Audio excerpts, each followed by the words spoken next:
Hi, this is David with the Enzo Trading System, and today a different video. I would like to do a review of the work we've done so far. This is more introspective, I guess. It's more for those that may want to embark on a similar endeavor in the future. Kind of the obstacles that the things we found out along the way, and they may be useful to others.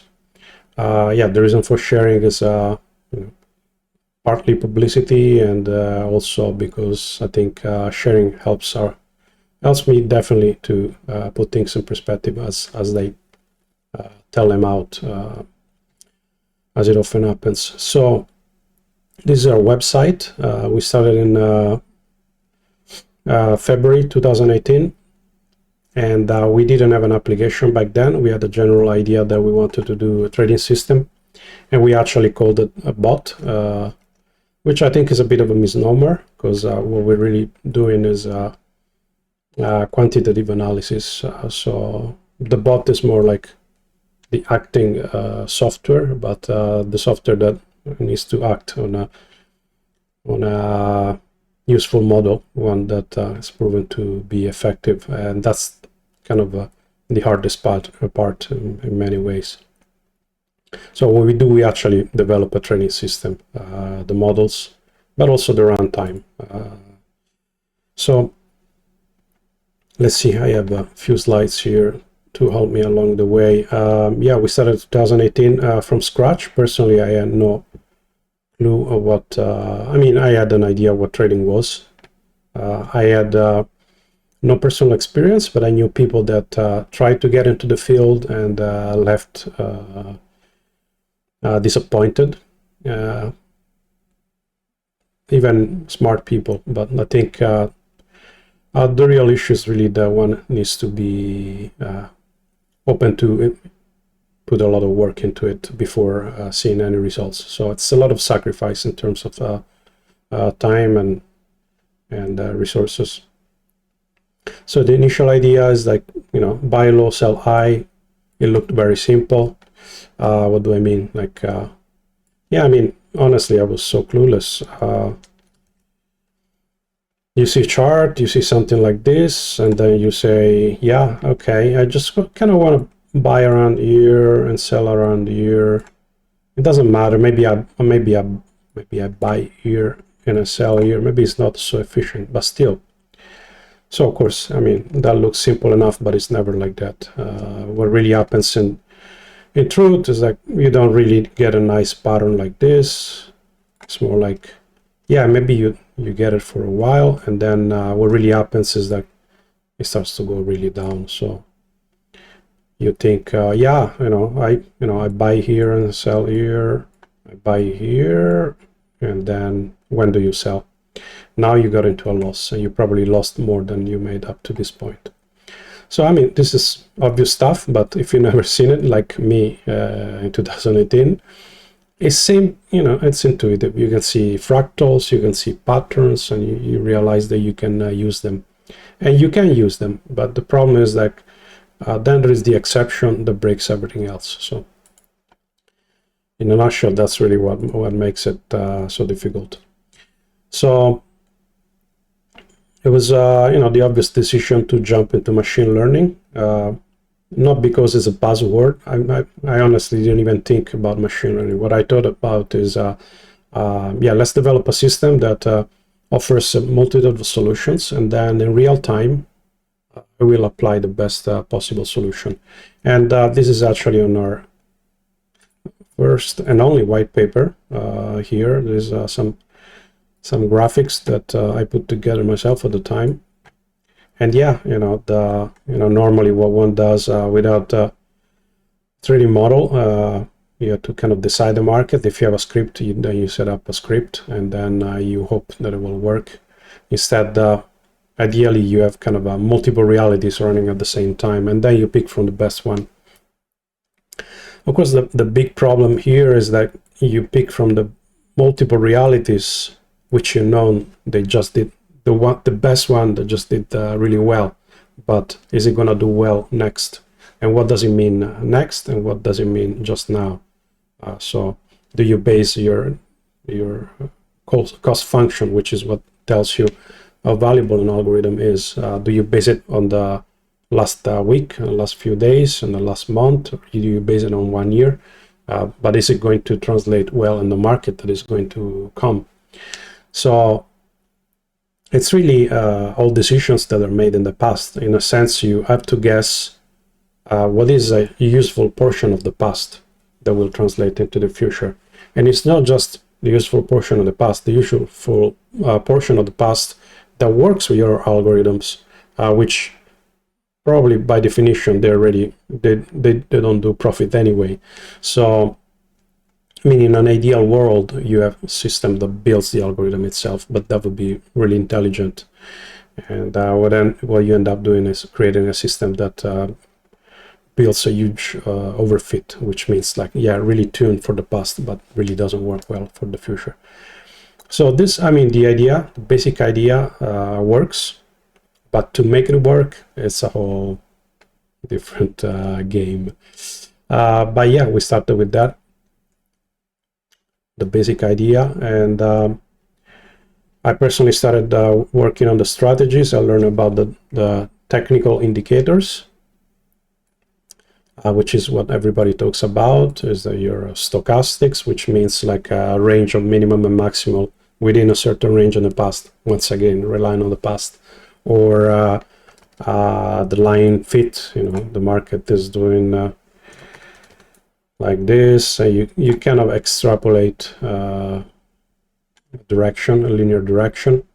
Needless to say, these are all things that everybody thinks about, and therefore they don't work.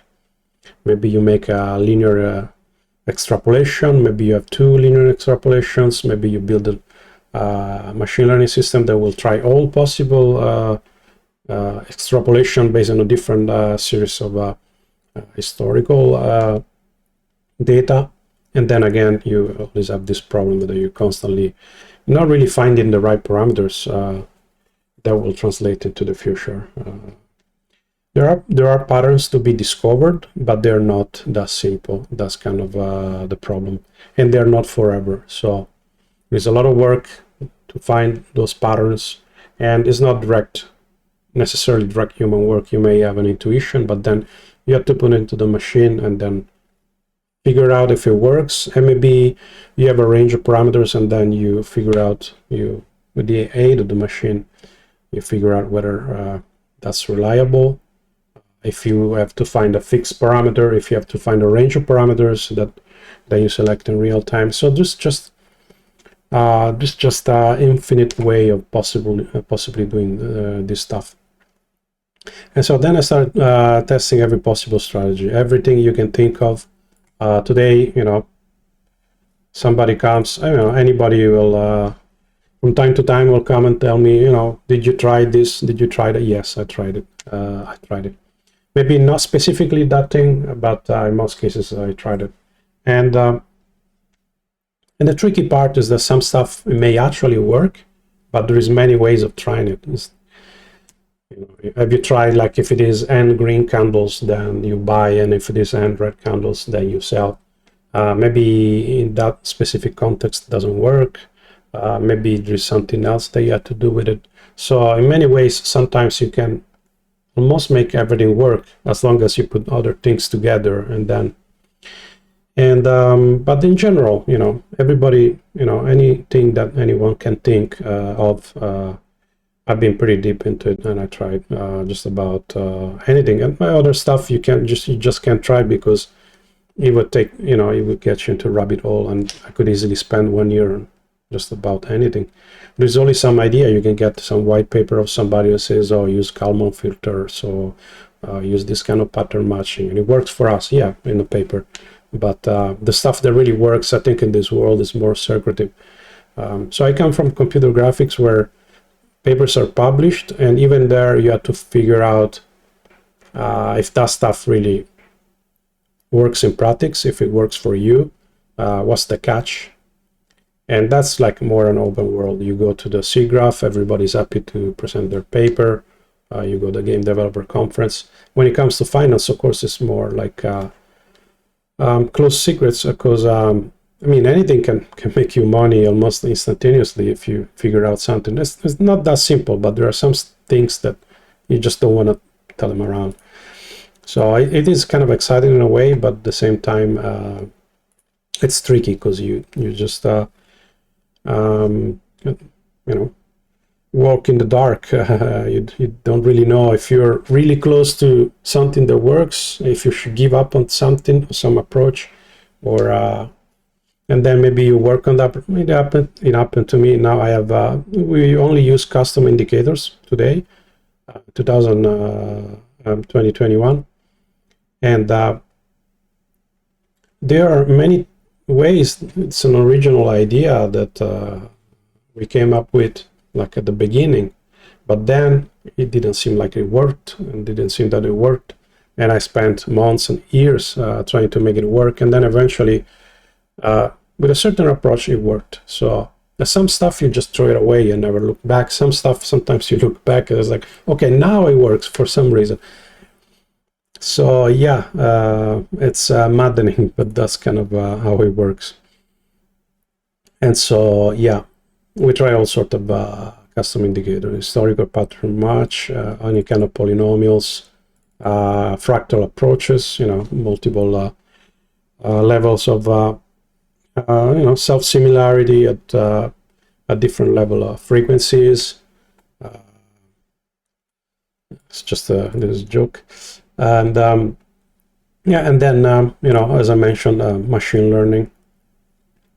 The trick about finding the best cost function, which means how do you evaluate an algorithm so that you select that algorithm from now on, and then do you evaluate it to work for the next month, for the next year, for the next few days, and then your evaluation may have bugs. You never realize that maybe the basic idea was there, but it didn't quite work. A common one is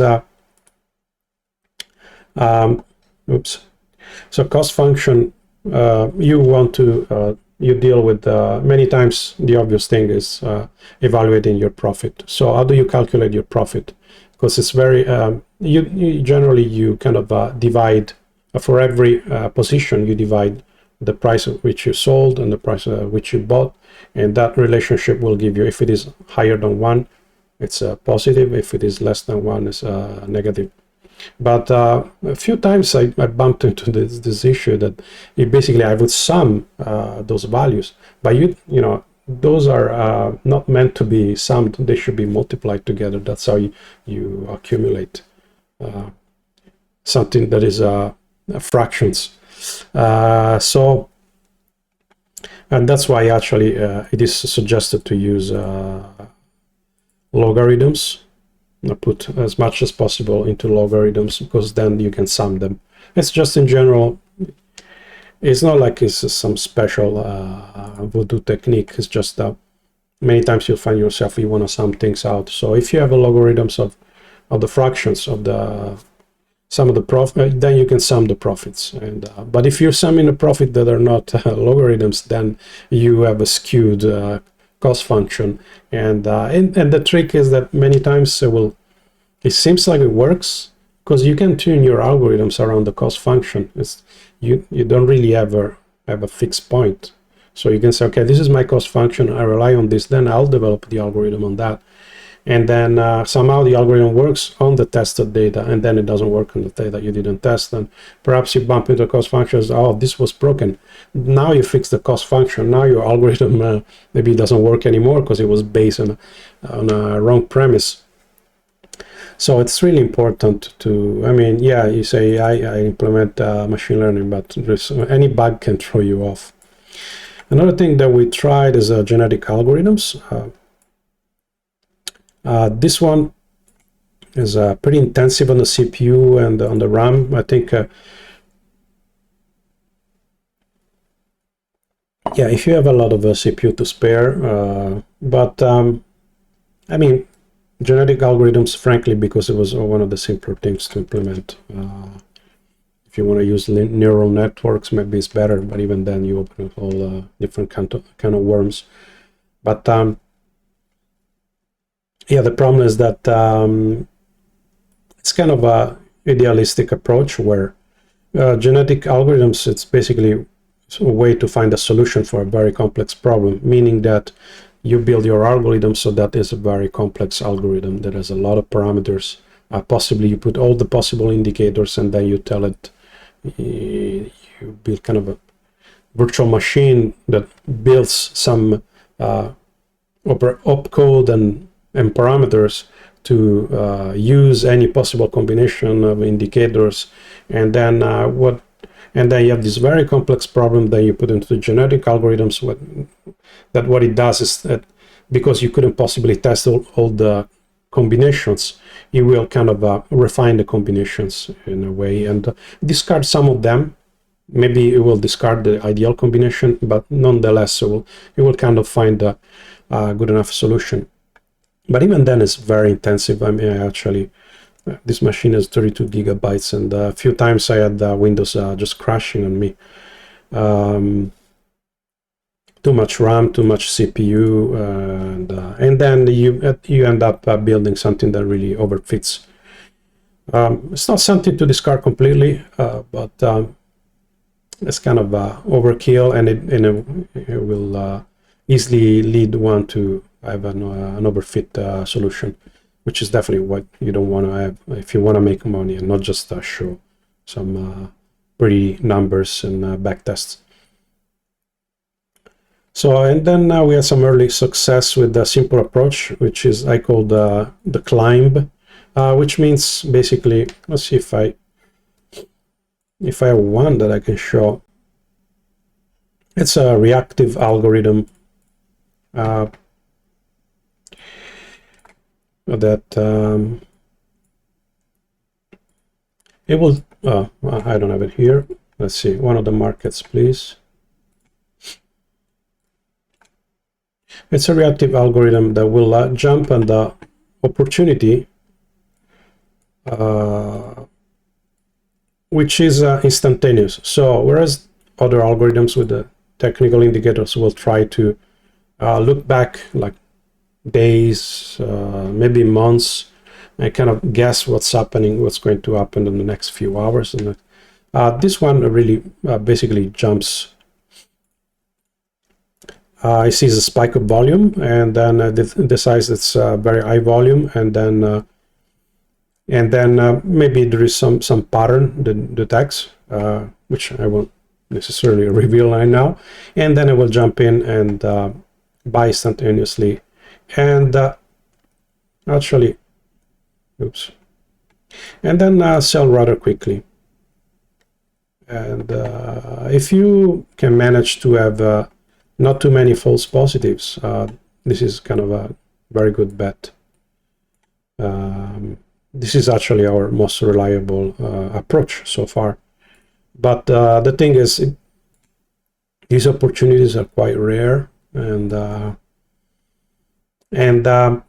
these patterns they tend to vanish. So from time to time, I wouldn't know if this one works 1 year down the road. And in fact, since we started this approach, I had to review it a few times. I think now it's more robust. We actually apply to all the algorithms, but it's something that you have to maintain. But I think this is closer to a more realistic solution. It's less voodoo. It's less about looking back a lot of in the past and trying to find this pattern. So it's really, yeah, there's a lot of volume. Just jump in and jump out. It's not so easy, but we had some early success. It was based on very high frequency data, and it was really heavy to test, and then it worked well in 2018 and 19. Then it stopped working. You never know if it's gonna work in the next few months. Then we dropped it, and then I picked it up again, and now it works. And it's kind of an example of things that work really well, or maybe don't work, and then you forget about it, and then you pick it back up, and then eventually it works. It happened a few times, and if I'd known before, but you cannot know. You just have to live through it and try to guess. And initially we started working on multiple market. Eventually we focused on Bitcoin, just because the back testing, it's, if you have to test just one market is one thing. If you have to test multiple markets, it's more work. You have to optimize your back test, and also you have to have some sort of portfolio management, because it's not enough to say, oh yeah, I could do well in this market, I couldn't do well in this one, but because I can do well in this market, then I'll put it online. Then how much do you allocate to each market? That's kind of the big key. And that was kind of the thing. How do you make a back test that deals with multiple markets? You kind of have to build infrastructure to test for it. And this is something that eventually we implemented only this year. But back then we decided it was better to focus just on Bitcoin. It was probably for the best. And in 2018 also we started an internal fund with a few selected friends. So 2019, I don't know what the hell we did. I was like more of the same. The algorithms, a lot of existential crisis. Can we do it fully automated? You start tweaking, you start making trends by hand, some trades by hand. You don't trust the system. You have to decide. Can you really improve the system so that you can trust it, or do you just have to wait for the current algorithm to do its work? That's always the big question. The solution is like you have to continuously develop and develop mostly and improve the testing, because the better the testing, the more reassurance you have that what you have right now is something that it's workable. Yeah, we did develop all our major custom indicators, as I mentioned, like whether it's an indicator that tells there's going to be a pump, or some other kind of indicator that individuate patterns and historical matching. But there was like just a lot of work at figuring out what works, what doesn't work, and sometimes you put together some indicators, and the backtest will tell you, yeah, this is a good algorithm. Because you mix these indicators together, but what you're really doing is, it's kind of again, overfitting. Maybe in the end the other indicator, all it did, it was just save you from some major loss in a few trades, or it just somehow influenced, they had kind of a butterfly effect and influenced you to the algorithm to get a really good trade that it was jump 10-20% that made you the year. And so you really have to figure out what's the real usefulness of some indicators. Sometimes you put them together and it seems like they work, and then in fact they're just building randomness. Maybe you just have to use separate indicators on separate algorithms. Yeah, whatever. Yeah, I mentioned this already. We tried genetic algorithms, super algorithms, where ideally you build you have this virtual machine approach with the code and opcodes, and kind of it's an interesting idea. It's, kind of like a truly genetic approach where the code builds itself as self-modifying code in a way, but it's more like for research, and because it takes so much computing power, it's better to cut to the chase and just code. Use a little bit more brain and not so much about this stuff. Maybe it will be more interesting research to do one day when I can kind of retire. So we also explore with the forex markets, but yeah, it looked very hard. Honestly, we didn't have good algorithms anyway, so I didn't know very much what I was doing. In forex market, it was just possibly even worse than trading Bitcoin. The key for forex market, and even in crypto today, is really to be able to leverage multiple markets and really jump on the one that works best at any given time, which of course is not that easy, but it's better than focusing just on Japanese yen, US dollar, or something like that. And back then we didn't have a system to deal with multiple markets at the same time, so we explored it, and I figured someday. And then yeah, we still had the internal fund, and it was just going down. I don't know what Bitcoin did in 2019, but yeah, the fund wasn't doing so well. But it didn't go bust. So how much with time? I don't know. So 2020 finally something concrete. We finally developed a trading client that other could use. So that implied using having a proper graphical user interface, having a connection to the server, setting up the Signal server, meant even more infrastructure. Infrastructure up to this point was mostly to data gathering and the build machine, all the basic stuff that one needs to for development. But now it's like it was really important to have a Signal server, because if you're trading for yourself locally, you just don't really need a server. You just have clients running and generating signal and doing the trades. If you had to generate the signals and let others do the trades, then it becomes kind of a more of a network issue. Yes, that's it's a whole kind of worms. And 2020 was the first year with a set of trades that we did ourselves and other users did, and we could match, and it was fairly profitable. So under 20%, but with the maximum drawdown 25%, which seemed tolerable, seemed good, but once you start playing with leverage, it's definitely too much. So we had, we noticed months of drawdown, but we ended up in profit. We learned a lesson. Yeah, you have to be patient, and that's what we always say. And we continue to work on algorithms and testing. Finally, we implemented the Sharpe ratio, and I think at this point we finally put Monte Carlo validation. But with Sharpe ratio is an industry standard.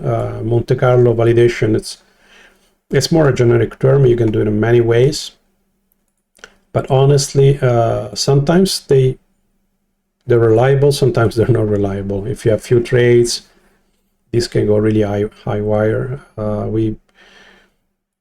have algorithms that work really well, and the Monte Carlos are crappy these days because they generate a few trades. So we should generate more trades, but if you generate more trades, then you end up having crappy trades. So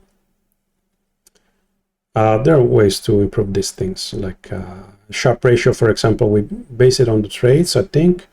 And then maybe better to section in instead of basing on the trades, based on the split the trade, depending on if it is spanning multiple days, maybe, or multiple hours, split for the hours, and then do the subdivide and calculate the Sharpe ratio. Maybe, I don't know. But the Sharpe ratio idea is an industry standard. How you really calculate it, it's a whole different thing. And it's a bit tricky because you want to tell people, oh, I have this Sharpe ratio, but honestly, I can just tweak one thing and it will be better or worse. So it's more like for internal use, but you definitely don't want to, for myself, I'm going to rely neither on this and not even so much on this when it comes to really evaluate the algorithms. Profit and the relation of profit to the drawdowns, it's the best evaluation so far. And then the internal fund finally was back to its original glory. So making up the losses and actually back in profit. So yeah, 2021 tricky year. We started feeling quite confident. We started using leverage, and we started considering more markets than Bitcoin. We've seen a lot of returns up to May, and then with a big drop. It was interesting because a big drop was actually a success. Big drops are not a problem. The problem is like what happens afterwards, the volatility of the market, that it's kind of a both a negative slope and highly volatile market. That's really what kills you. And yeah, we were kind of another thing. We really didn't have too many markets, only up to 5 markets trading. So, but there wasn't really any true diversification.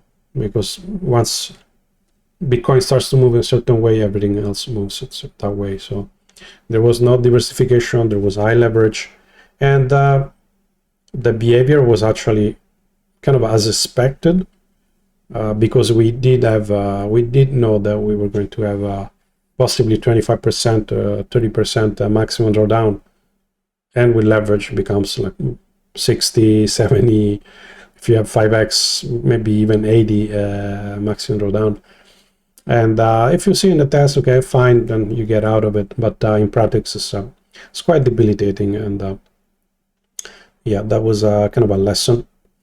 And as a reaction, we did a major work on position sizing and the focus really on reducing maximum drawdown. This is something that we knew, but kind of you postpone it. And then you realize, even if it's not the end of the world because we survived, the problem is maybe you're okay, but people, a lot of users, they may jump into the market with our system when it's doing really well, and then they get the full brunt of the maximum drawdown, which is all the way down without even ever had any profit prior. So our internal fund is still kind of in profit, even though, I mean, we went 1000%, now back 50%. That's a big loss, but it's a relative loss. We're still in profit. If you come in at the top and then you just get the losses just to start with, it's quite stressful. And we definitely don't want to have negative publicity. It's the ideal fund is one that doesn't give you so much volatility in the fund. And then we also had a major refactoring on the build. This is more of an internal thing, but how you structure the software and make it more maintainable, switching to libraries that are more standard for connectivity. So this is this kind of infrastructure that is necessary, that was kind of postponed, because up to this point I was mostly dealing with the runtime by myself, and finally I got help also on this side of things, and this was great and necessary. And then we had the support for Bybit, no longer Binance only. It's very important, because finally don't have to rely on a single exchange, and if we have to implement another exchange, we can do it once you implement the second exchange. The third one is not so hard. And then and now we're focusing more on generic, not genetic algorithms, meaning that instead of focusing so much on Bitcoin, really trying to make the best possible on just on Bitcoin or Ethereum or just a few selected markets, which is a bit of a full errand, because yeah, you put a lot of effort in there, but it's more likely that you end up overfitting, and then you stress a lot when if you're only on Bitcoin and you miss some big jump, positive jump, then that's all you have to demonstrate at that given time, and it's basically 100% failure, or it's more binary. But if you have an ensemble of markets that you're dealing with, you kind of have a little bit of a chance here, a little bit of a chance there, and this is definitely the way forward. And actually, I'd rather even also not just focus on crypto itself. The ideal, the final solution would be that we are in multiple markets. We're in Forex, we're in stock market. I don't really care. I mean, yeah, crypto's great, but idealistic level. But as far as trading, making money out of it, I just want to go whatever market, whatever ensemble of markets works best. So now with see what major lessons did we learn? Definitely I learned. Yeah, importance of test infrastructure. This was kind of something that I didn't value as much at the beginning, because it's very easy to say, okay, this backtest looks great, but really you have to put just a lot of effort to try to negate whatever positive comes from a backtest. I said this before, but it's worth stressing again. It's definitely trying to find holes in your algorithms, and trying to make tests as reliable as possible. And one option for that is like if you have a lot of historical market data, then do that. In crypto, we don't really have that much. So another thing is this algorithm, this technique work on multiple markets? Yeah, they're all similar, but they're a bit different. It's kind of you can consider maybe Ethereum and Ripple and other markets as a variation of Bitcoin. In fact, a testing system that some push for is that of generating random mutations of a certain market. If I only have a Bitcoin, then maybe I generate random mutation, and then I also perform the back test on those mutations of the market. And on the other side, you can consider Ethereum or Ripple or BNB or whatever as mutations of the Bitcoin. So there's value into either building a system that builds random mutations of a given market, or just build an algorithm that works as well as possible in a variety of markets. And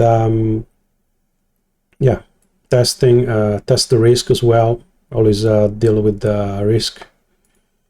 Worst case scenario, also deal with the fact that if you're doing leverage, consider that, if it is tolerable or not.